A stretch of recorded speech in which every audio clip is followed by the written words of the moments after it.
Breaking news. The suspect in the early morning mass shooting at Buford's backyard beer garden in Austin is 35-year-old Ndiaga Diagne, a naturalized U.S. citizen born in Senegal, a Muslim country, and living in Pflugerville, Texas. The shooting is now being investigated as motivated by ideology, with a Quran found in his car and his clothing described as Islamic garb when he opened fire. So I'm Joseph Morris, and don't forget to like and subscribe. Authorities have classified this attack, which left 2 victims dead, the suspect killed by police, and 14 others injured, as an act of terrorism. The FBI's Joint Terrorism Task Force is deeply involved after discovering those key indicators linking it to terrorism. Now let's set the scene for how this tragic event unfolded around 1:59 a.m. Central Time on West 6th Street in downtown Austin, just 2 miles from the University of Texas campus and less than a mile from the Texas Capitol. Buford's is a lively beer garden that can hold up to 700 people, complete with fun games like basketball and skee ball. It was wrapping up a busy Saturday night, and hours earlier, the bar's Instagram showed the crowd having a blast, dancing and singing along to Miley Cyrus's Party in the USA and Kelly Clarkson's Since You've Been Gone, with smoke machines filling the air and everyone in high spirits. But things took a horrifying turn when Ndiaga started circling the block multiple times in his large SUV.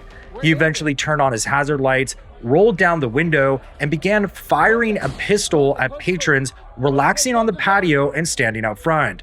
After that, he parked farther down the street, got out armed with an AR-style rifle, and continued shooting at innocent people just walking by on the sidewalk.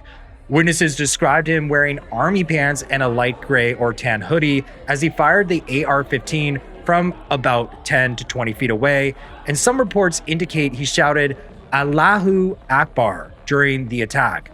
2 victims tragically died right then and there at the scene amid the panic. First responders, who were already stationed in the nearby entertainment district due to the heavy weekend crowds, arrived in an astonishing 57 seconds. They immediately started treating the wounded in the midst of utter chaos, overturned tables, spilled drinks everywhere, and people screaming for help. In total, paramedics handled 17 patients on site, transporting 14 to local hospitals, where 3 remain in critical condition. Officers quickly spotted Ndiaga still walking along West 6th Street, rifle in hand.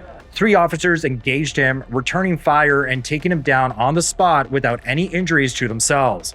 Austin Mayor Kirk Watson praised their swift action, saying, "I'm very thankful for the speed with which our public safety officials responded to this. I don't think there's any question that it saved lives. In fact, Chief Luckers will tell you about how quickly we were providing, his folks were providing help and aid to people, and that made a difference. But also our police officers who so rapidly responded and handled this situation." So here's where the investigation gets even more intense. Preliminary findings show Ndiaga had a history of arrests here in Texas and had lived in New York City from 2000 to 2008, with some sources pointing to a Facebook page linked to him from that time. Sources indicate these details, along with the Quran, the Islamic-style clothing, and possible ideological motivations connected to recent U.S. actions against Iran, potentially as retaliation for military strikes, are key factors in classifying this as terrorism. There was some delay in releasing his name and photo over 10 hours after the incident, which raised questions about what authorities might have been holding back.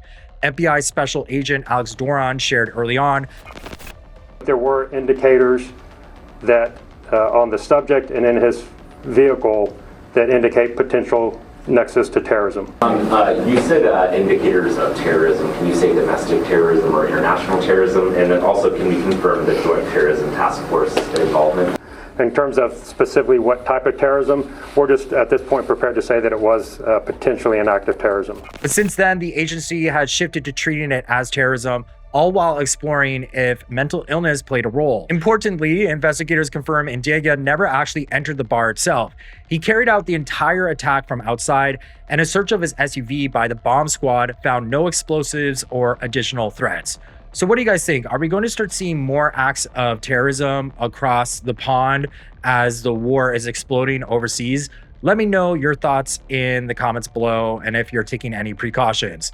So as the probe continues, the Bureau of Alcohol, Tobacco, Firearms, and Explosives is tracing the origins of the pistol and AR-style rifle used. Buford hasn't issued any public statement yet, and the area was cordoned off for hours as teams process the extensive crime scene, gathering security footage and interviewing witnesses. And if you're trying to locate loved ones affected by this, reach out to Austin Police Victim Services at 512-974-5037. One notable reaction came from investigative journalist Loomer, who wrote on X, "President Trump must order Homeland Security and ICE to mass deport every single non-citizen Muslim from America. Muslims are literally bred to kill all non-Muslims, and they should not be allowed to travel to our country or live in our country. We must ban Islam in America and rid this cancer from the West before it kills all of us. We can't coexist with them."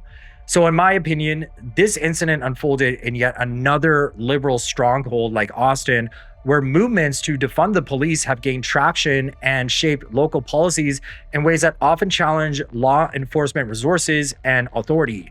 Even with those pressures, however, the officers involved showed remarkable courage and precision, arriving on scene almost immediately and eliminating the danger before it could claim even more lives.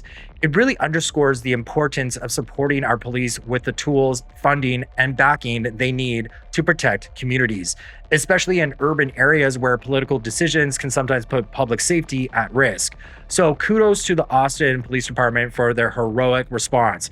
They handled a chaotic situation with professionalism and saved countless lives in the process. If you enjoyed this video, please hit like and subscribe and leave a comment because I try to read every single one. Thank you.